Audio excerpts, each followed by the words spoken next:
Protosocialism and Late Capitalism, toward a theoretical synthesis based on Barrow's analysis.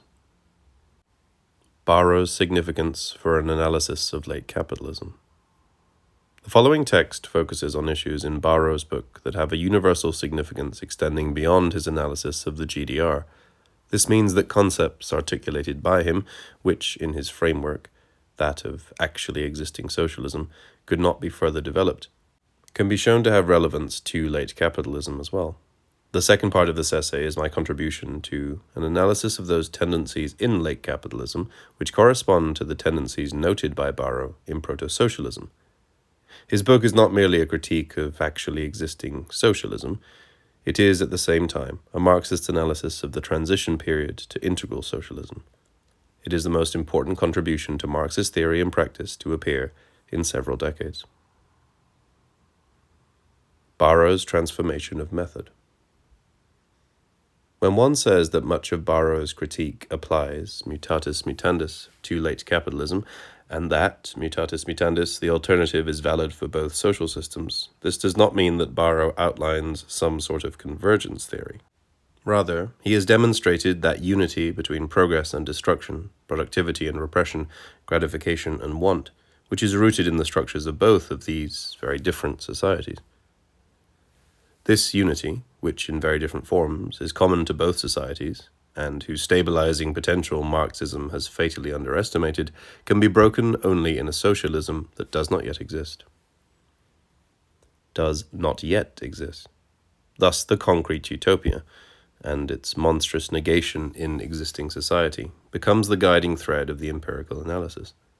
The empirical analysis itself reveals that the transcendence, Aufhebung, of utopia is an already existing real possibility, indeed a necessity.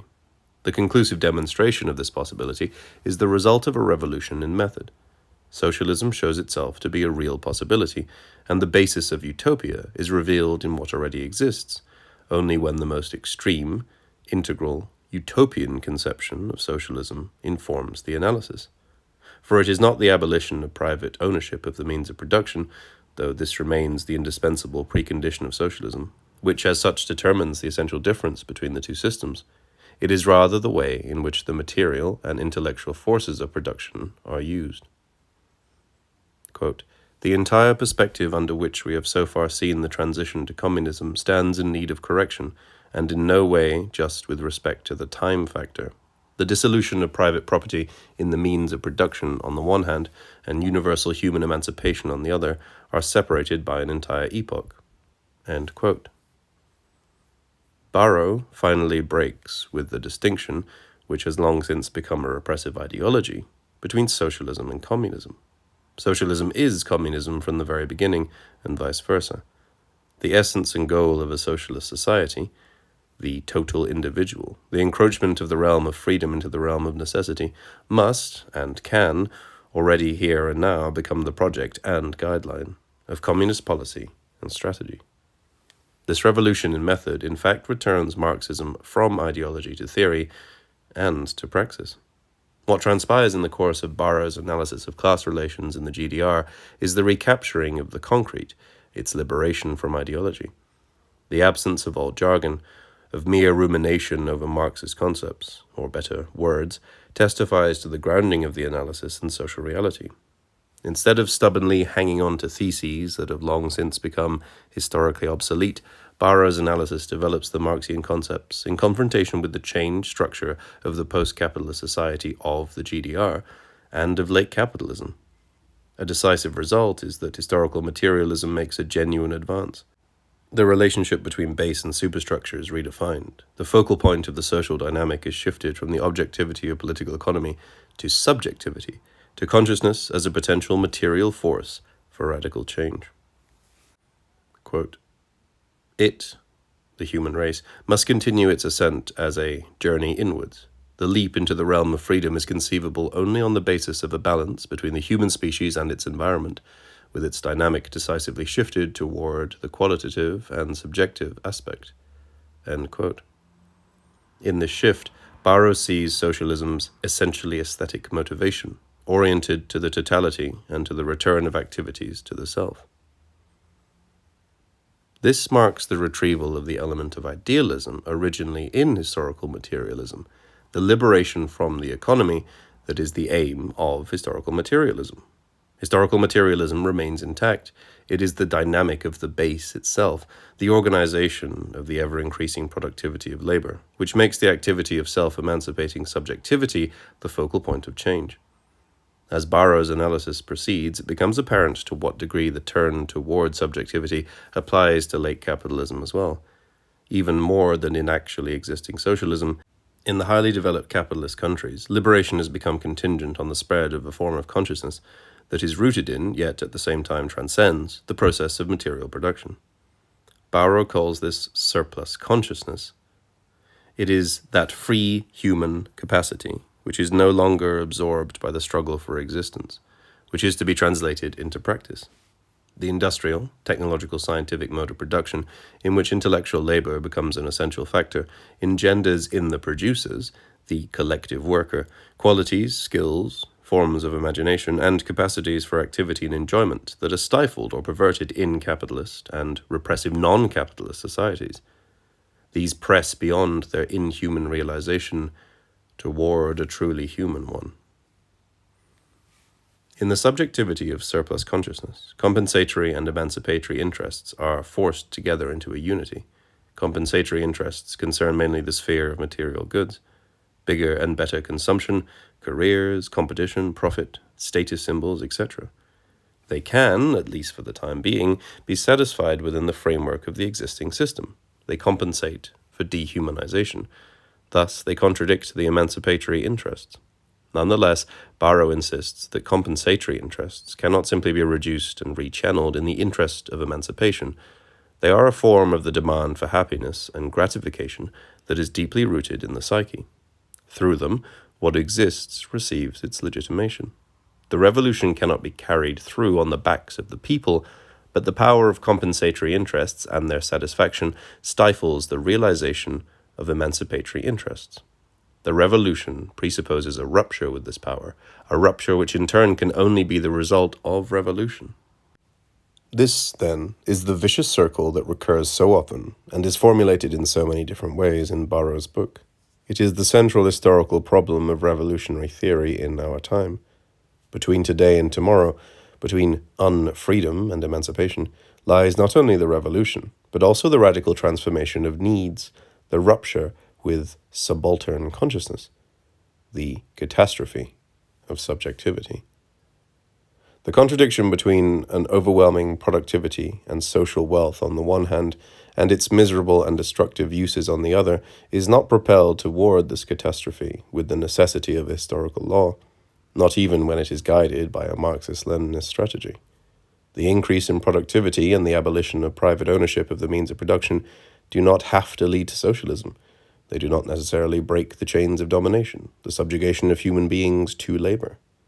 Barrow suggests that there is a tendency in Marx that implies such a continuity, the idea of ever-growing productivity and ever more efficient and more egalitarian production. At the height of industrial civilization, subordination to labor is demanded by no other reason than the reason of the ruling class and the preservation of its power.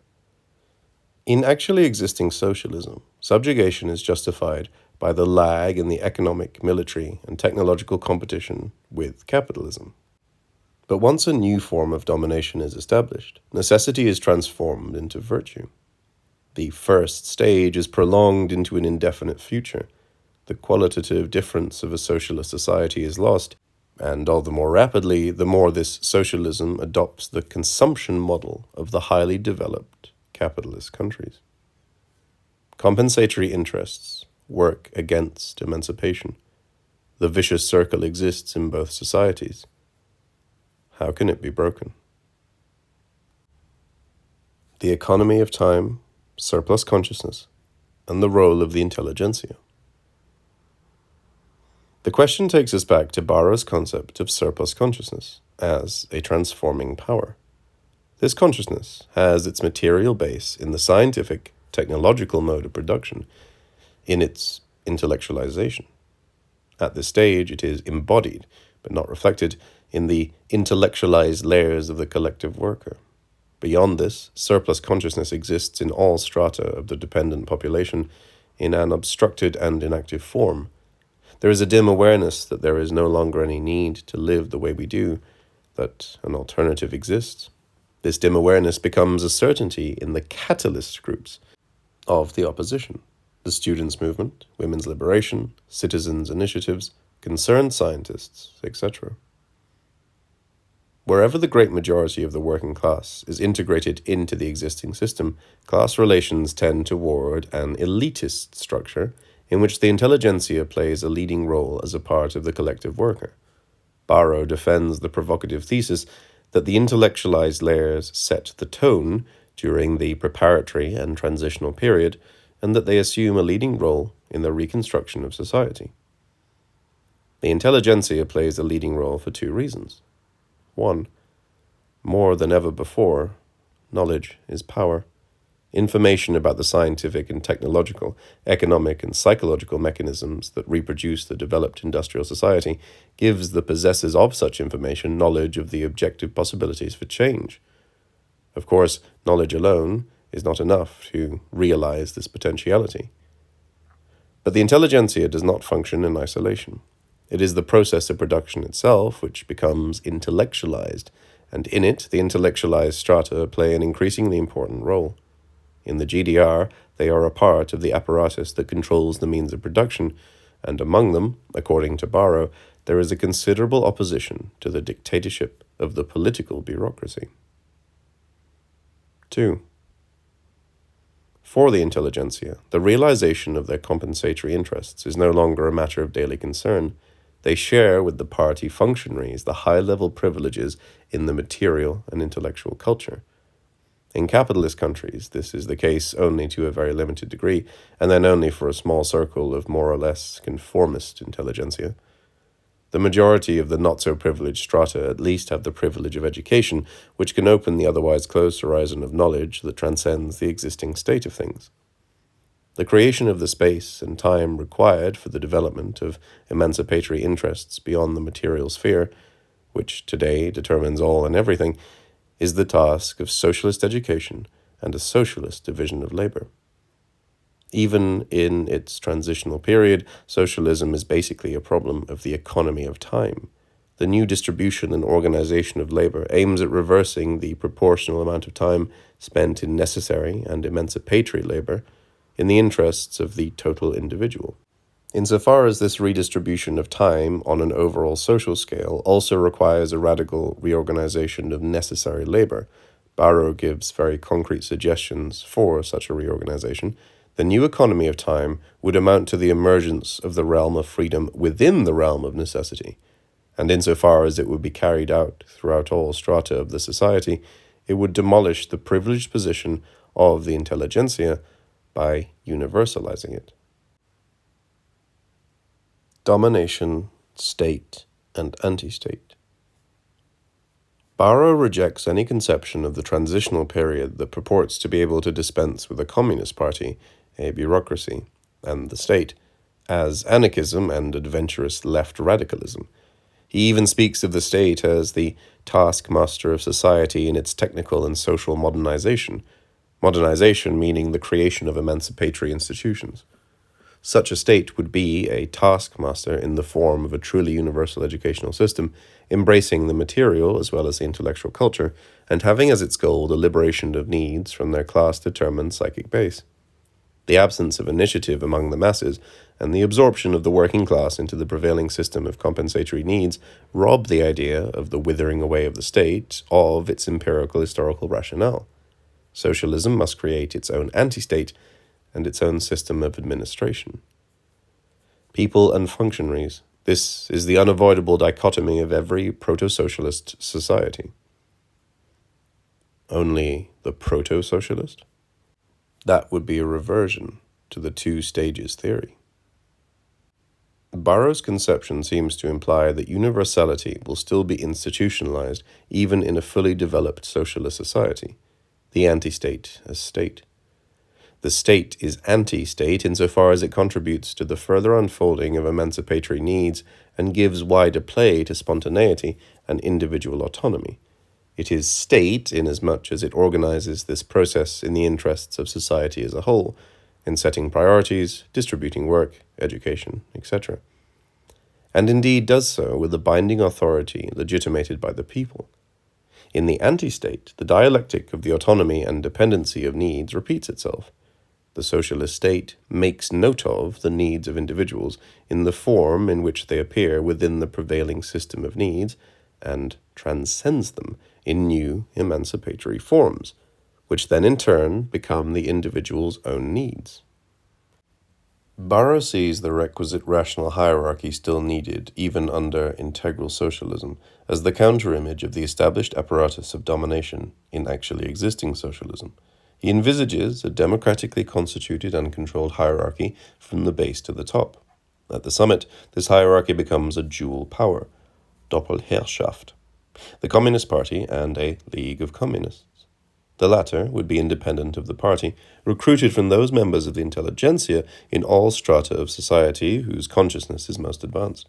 This league is the brain of the whole, a democratic elite with a decisive voice in the discussion of plans, education, the redistribution of work, etc. The inertia and powerlessness of the masses, their dependency, manifested in the dichotomy ruling class, people, in the capitalist countries, and the dichotomy bureaucrat people, in actually existing socialism, gives rise to an almost inevitable tendency for the top level to become autonomous. Barrow examines this tendency where it has already evolved into full-fledged domination in proto-socialist society. He believes that this tendency may be counteracted by the gradual building up of a kind of council organization, self-management, cooperatives, whose rudimentary forms already exist within the existing systems. He shows convincingly that the traditional concept of social democracy is too exclusively oriented to the sphere of material production and hence remains the representative of particular interests. The situation under proto-socialism and under late capitalism, with its expanded working class, in which the intelligentsia is a decisive factor in the production process, should make it possible to broaden council democracy. A relatively small number of scientists, technicians, engineers, and indeed even media agents could, if organized, disrupt the reproduction process of the system and perhaps even bring it to a standstill. But that's not the way things are. It is precisely their integration, Einordnung, into the production process, to say nothing of their privileged income, that works against the radicalization of this group.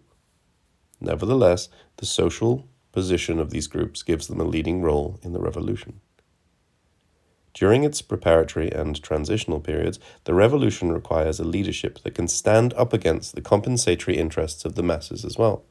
It too must face up to the necessity of repression of subaltern consciousness, unreflected spontaneity, and bourgeois and petit bourgeois egoism. Obviously, at this central point, Barrow's analysis falls back on a position that has been tabooed by both Marxism and liberalism, Plato's position, an educational dictatorship of the most intelligent, and Rousseau's, people must be forced to be free. In fact, the educational function of the socialist state is inconceivable without a recognized authority. For Barrow, that authority is grounded in an elite of intelligence. However consistently Barrow may insist that the League, as well as the party leadership, must come from all social groups and remain accountable to the people at all levels, the scandal remains and must be sustained. The question of the subject of the revolution.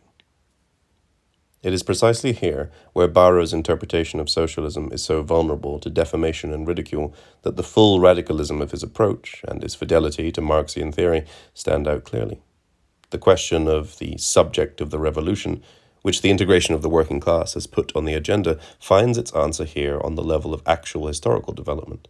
The fetishism that says that the working class, by virtue of its ontological position, is predestined by the iron logic of economic and political development to be the subject of the revolution, this stipulated unity between the logical and the historical, according to which what appears as finished from the logical point of view must immediately be historically finished too, this fetishism is abolished, not by dictum, but by the course of history itself. The fact has since become quite evident enough that the proletariat cannot be a ruling class. In capitalist countries, the working class is too narrow a base for transforming society. Do not specifically working class interests often even play a conservative role? The radical turn toward emancipatory interests lies beyond the reach of subaltern consciousness. It takes place as part of a process of internal emancipation, as a condition for external emancipation. Given the social conditions of the class, alienating full-time labor, exclusion from educational privilege, unemployment, only a minority can accomplish this rupture. No particular class can be the subject of the universal emancipation which has become possible at the present historical stage. The identity between the proletariat and the universal interest has been superseded, if indeed it ever existed at all. Universal emancipation is today no longer a question of securing the material basis of existence, although this remains the unalterable presupposition of emancipation. The problem is rather, what sort of existence? It is a matter of the reconciliation of human beings and nature, of non-alienated labor as creative activity, the creation of human relationships freed from the struggle for existence. It is a matter of rending asunder the beguiling coherence of aggression and destruction. It is a matter of, quote, the potentially comprehensive appropriation of the essential human powers objectified in other individuals, in objects, modes of behavior, and relationships, their transformation into subjectivity, into a possession, of the intellectual and ethical individuality, which presses, in its turn, for more productive transformation. End quote. This is orthodox Marxism, the universal individual as the goal of socialism. Barrow's revolutionary method transposes the ultimate goal to the beginning. Inasmuch as he consistently conceives of the revolution as a cultural revolution, he invests it from the outset with a meaning totally different from the Maoist sense of this concept with regard to subjectivity and its demands for happiness and the possibilities of happiness. Even the very first measures of socialist construction should free human beings from the extensive dynamic of the economy. The fundamental measures in this direction are universal participation in simple work, shortening of psychologically unproductive labor time within the necessary labor time, definition of needs, differentiating only with regard to age, sex, and talent. Once again, the libertarian idealism, which announces the telos of historical materialism, finds expression. Quote, the problem is to drive forward the overproduction of consciousness so as to put the whole historical past on its head and make the idea into the decisive material force, to guide things to a radical transformation that goes still deeper than the customary transition from one formation to another within one and the same civilization. What we are now facing, and what has in fact already begun, is a cultural revolution in the truest sense of the term, a transformation of the entire subjective form of life of the masses. End quote. Barrow repudiates unequivocally the simplistic argument that a country having to engage in more or less hostile competition with the economically and militarily stronger capitalist countries cannot afford the construction of an integral socialism. This is said to be the situation of actually existing socialism with regard to Western capitalism. Barrow answers with a generally repressed yet nonetheless illuminating hypothesis. The situation could be just the reverse, namely, the construction of a free socialist society could exert a transforming pressure on Western countries. Barrow's analysis implies the provocative thesis that socialist strategy is essentially the same before and after the revolution. The Cultural Revolution is a total transformation, but even before the revolution, its collective subject is oriented in its consciousness and its behavior toward the final goal. This is what occurs in the praxis of catalyst groups in all strata of the population, albeit in forms that are more or less isolated from the society as a whole, and hence are precarious and often unauthentic. The work of these groups is essentially to demystify and enlighten, in theory and practice. Here again, the focus of revolution is on subjectivity, the goal of giving priority to the all-round development of human beings, and to increase in their positive capacities for happiness already determines the elementary stages of subjective emancipation. Rather than serving as a means of escape and privatization of the political, of pottering about with and mollycoddling the ego, the journey inward serves to politicize surplus consciousness and imagination. Quote, "For much as the journey inwards, the internalization of individual existence involves a component of emotional abstraction from everything objective, its fundamental content naturally is and remains the same overcoming of alienation, the same metamorphosis of the civilization created by our species, that Hegel saw as the major work of the subjective spirit. Political education requires a radical mental upswing, an emotional uplift, which particularly inspires the majority of young people directly at the level of the political and philosophical idea. The revolution of subjectivity is the revolution of needs, which Barrow sees as the precondition of universal emancipation. The main tendency of such a revolution of needs is clearly indicated. Away from the appropriation of the material means of subsistence and enjoyment that is characterized principally by consumption, and towards the appropriation of culture. In other words, the far-reaching elimination of material incentives.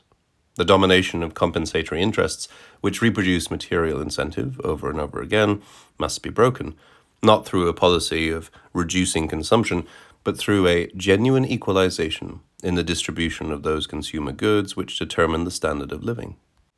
In all the talk about the insatiability of human needs, Barrow sees only a reaction to existing conditions.